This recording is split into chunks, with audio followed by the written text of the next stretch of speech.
Hello, I'm Adrian Bonsall. I'm here at Derbyshire County Cricket Club and it's the 12th of February 2018 and I'm here with Kevin Dean.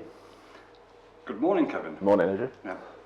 Kevin, I wonder whether you could start off with your sort of first memories of cricket. First memories of cricket, I probably watching a bit on the television. There was the World Cup in Australia when they played with the coloured kits. I was probably annoyed my mum and dad by getting up early to watch those each day.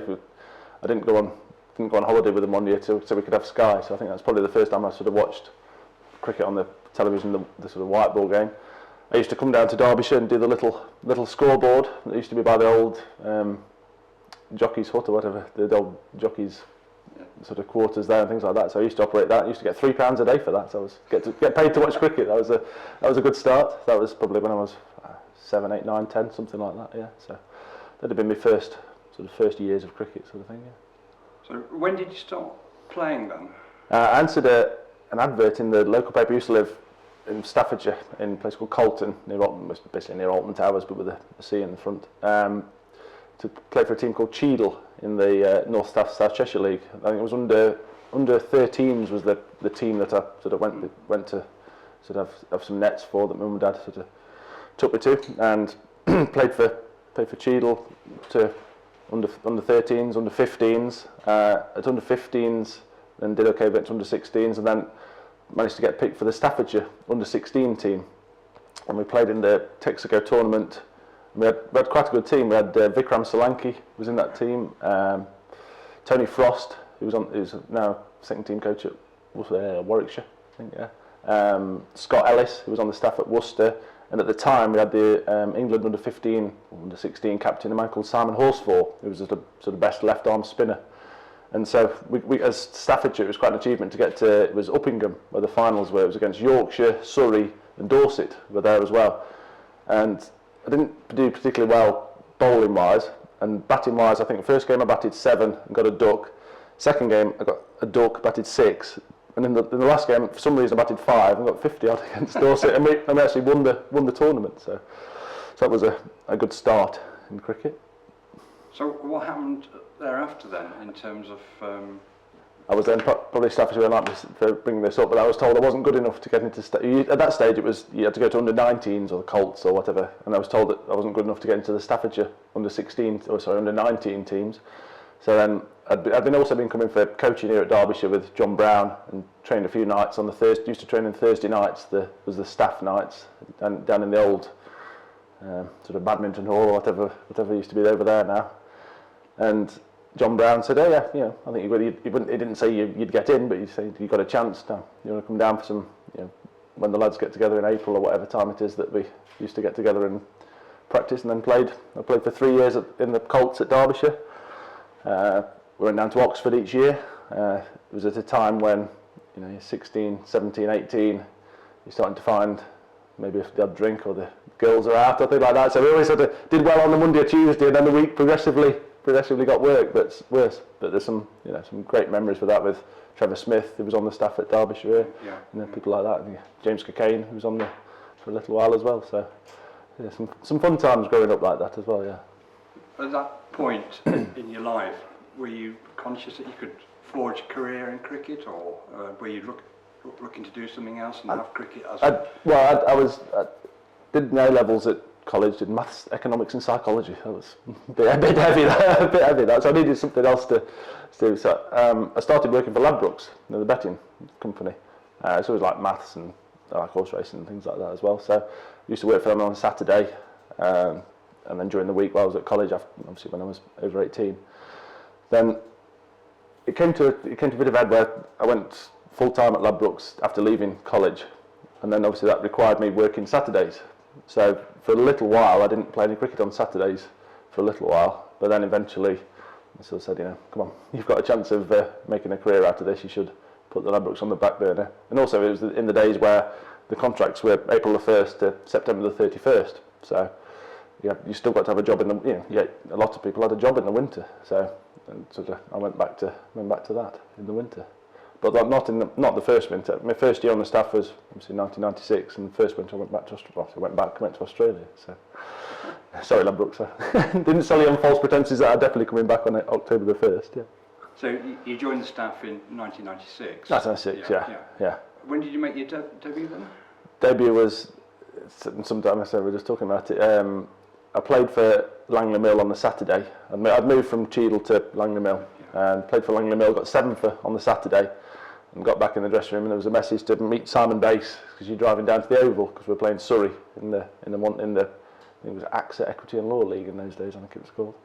And so I drove down, stayed in the hotel, and didn't really see anybody until then, till the morning of the game. Then obviously, and then made my debut at the Oval for Derbyshire and got, I think about 8 overs, 1 for 16, which in the one-day modern game of hitting. And Surrey still got 200 and a lot, I think 230, 250, something like that. One of the things was I remember Brendan Julian hit Dev at the end, hit him so far up in the air, just went above the stands and over it. And Dean Jones caught one of the easiest, best catches, if that makes sense. It was always straight under it, but it just went so high that the speed it was coming down back at.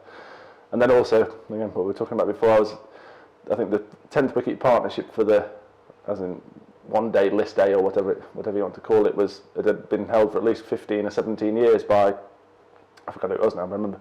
And Dev and myself broke it, put on 52 or 53 or whatever it was. I think Dev got 42 and I got 8. And so we broke a record that had stood for years. And you thought, well, 10th wicket in a list day, that'll stand for a year. But no, it was broken the next week by, I think it was Glenn Chappell and Ian Austin, I think. They broke it the next week. So we broke a record that had stood for well over 15 years, and then it gets broken the next day. So that was my eventful first team game. Yeah. And when was your first class debut? First class was later on that season against India at home.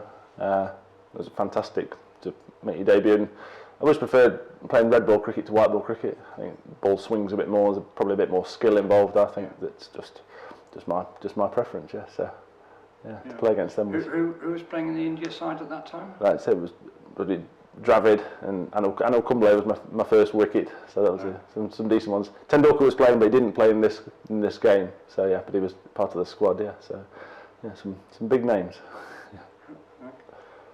When you joined the staff, then were you maybe conscious of the heritage of Derbyshire fast bowlers, people like Jackson, Gladwin, and probably not so much. Yeah, Ward and people? Certainly that people more like that. My first year on the staff in '96, I think we did it the other day. We were, I think I was the 11th seamer on the staff. I think you had get this right. There was Alan Warner, Simon Bass, Phil De Freitas, Devon Malcolm, Dominic Cork, Andy Harris, Paul Aldred, Matt Cassar.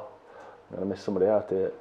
Alan Richardson, and then there's probably one more. And I was Frankie Griffith. Frankie Griffiths was the 10th one, yeah. So and I was the 11th seamer on the staff. I think we had one spinner in Matt Van Drow, who was a token spinner, more a batter who could bowl a little bit of spin. So anybody who came to Derbyshire in the late 90s knew it was going to be a seaming friendly wicket. And we had Dean Jones was captain at the time. He'd just come over. It was his first year, and Les Stillman as coach. So they brought a lot of fresh ideas and fresh things. I remember we always used to do some core exercises in the morning, which basically involved strengthening your stomach and all around there, things like that, which back in 1996, 22 years ago, was sort of not revolutionary, but certainly different to any sort of training that had been done before. I mean, normally it was just you'd run around the racecourse and keep going and keep going and keep going and keep going. That would be I think it's probably, all sport has moved on in terms of fitness and preparation and everything like that. They had some different ideas. And to be fair, whilst there was a lot of experienced England guys in Dev and Daffy and Corky, they took it on board. And we finished second in the league that year, which for Derbyshire to come from, I don't know where we finished the year before. I haven't looked it up really, but yeah, it was. I think one of the best things I ever could have done was walked into that dressing room with that amount of experience and skill, and not necessarily didn't get on a lot of the time, which would be fair to say. I was later in career. I was 12th man up at Old Trafford, where Kim and Dino had fallen out completely, but were batting together, and they put on, I think, 160, 170 run partnership, had the respect for each other not to run each other out because they'd fallen out, but stood at each end of the wicket to, at the end of each over, as opposed to going together to have a chat about how's it going and what we're doing against this bowler, that bowler, etc. They stood against each other, stood at the end of each the wicket at the end of each. I had to run drinks out occasionally and to each side sort of thing. Yeah. But yeah, so it was interesting times. So you say Dean Jones brought, I guess, a revolutionary at that time approach to preparation for cricket. And also, what was his captaincy style? How did he approach people like yourself who were new into the game? I remember one time we were playing a one-day game. It was at home, and my skill was swinging it. I can't bowl it fast, but I swung it with a decent amount of control. But this game, I think I bowled 2 or 3 wides on the trot, and just trying to get the right line, whatever like that. And I remember he rolled the ball back to me, and so I said, "What are you doing? I'm trying to swing it." I said, "I don't want it swinging." So okay, I'll try and bowl it cross seam and bowl it straight then, shall I? Yeah. So yeah. And certainly in terms of how England play the one-day cricket these days, I think he 22 years ago. I think he was, in terms of people actually walking down the wicket first ball, was kind of unheard of in sort of our times. People would play themselves in and then try and play a few shots. Whereas Dino had walked down the line of his stumps, and he just said he backed himself to hit it. If he missed it, and then he's still down the wicket, so he might not be LBW. But it just makes it so difficult for bowlers. Especially as I say, 22 years ago, to be that sort of not revolutionary thinking, but just thinking outside the box a little bit differently as to how to, make things more difficult for the bowler. So I think, and then they opened up, the fact that sometimes skill can be better than sort of what is sort of not coached, but what is expected, if that makes sense. So that, if a leg spinner over someone wants to bowl a googly, where he's just been told bowl leggies, then sometimes that bit of flamboyance at the right time is probably not coached out. Again, is probably the wrong word, but that bit of flamboyance, or you have to look how Josh Butler plays. And if somebody had told him not to play those stupid shots, then he wouldn't have been the batter. He wouldn't have been anywhere near the batter he is now. So things like that. So, but as I say, Dino, that was 22 years ago. The other thing was his running between the wickets, far more aggressive than any, in terms of anything we'd ever seen him before, and in terms of taking risks, from the boundary and things like that. He'd always turn and run to go, because he said there's no point in turning and then thinking about it. He'd always turn, go, and then think about it, because the time you take turning and thinking, you've lost that split second to go. And it also puts the fielder under a lot more pressure than just sort of wait, no, sort of thing.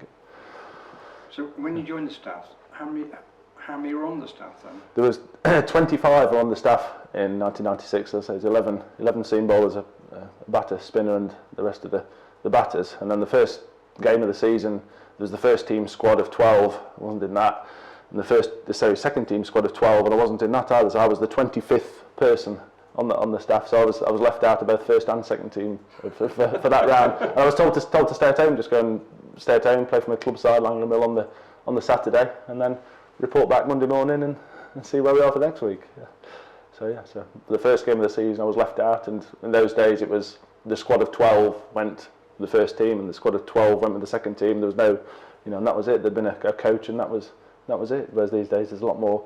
If you're not involved in the squad of 11 or 12 or whatever, you're still expected to go down and do whatever, dog stick or whatever you want to do. So how many games did you play in your first season? That's a good question. Probably four or five, I think, something like that. I think I played probably a few more one-day games than 4-day games. Yeah, certainly. Yeah. First championship wicket was Mike Gattin, which was a nice one, little away swinger. I remember Mum got all the sort of press clippings and things like that, and he said he came off and he sort of shaped that I'd moved one away from him as opposed to bringing everything back in, which was. Was that here or nice. What? That was here at Derby, yeah, on a nice little swing-friendly day. So, at the end of that first season, then, what happened to you? What did you do?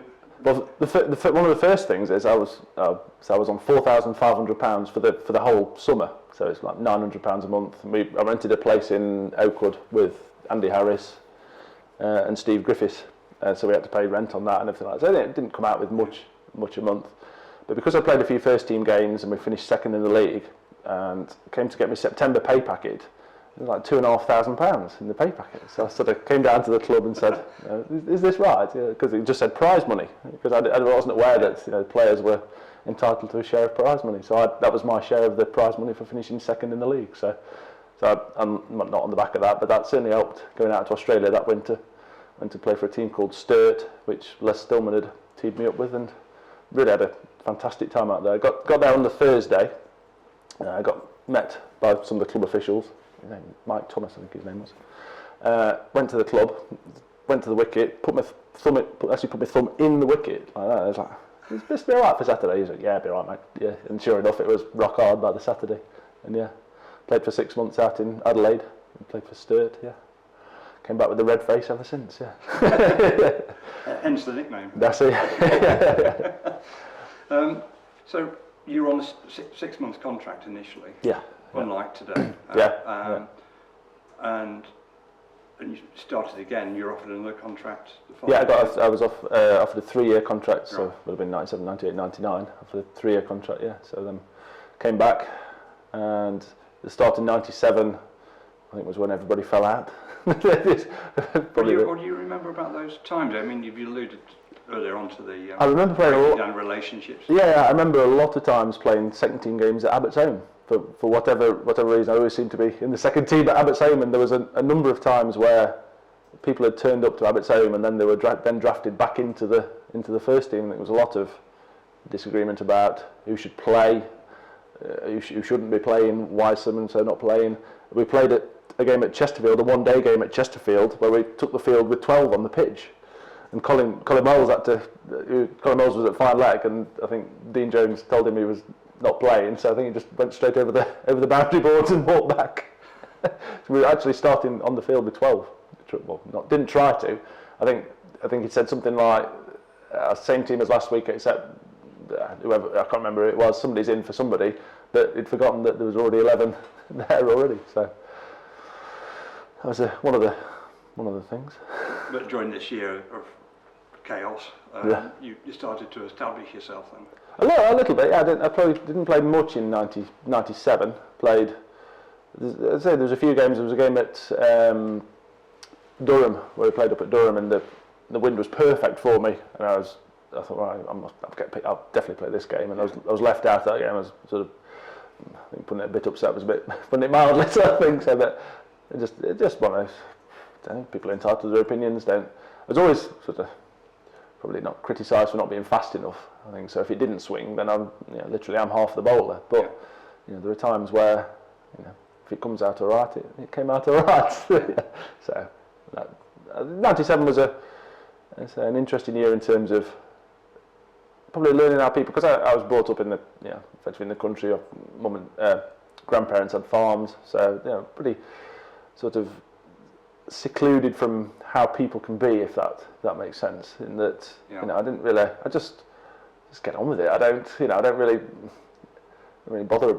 Other people's reactions don't really bother me. Never really bothered me. Just whichever batsman was out there in front of me, I always thought I could bowl a ball that could get them out, rather than I'm bowling to Robin Smith or to Mike Gattin or to Dravid or to whoever it is. Yeah. So I'd always sort of back myself to. Doesn't matter. Even now, still playing. I still think I can. Whether I can or not, some of the matter. Okay. Thanks, Kevin. That's all right. Thank you.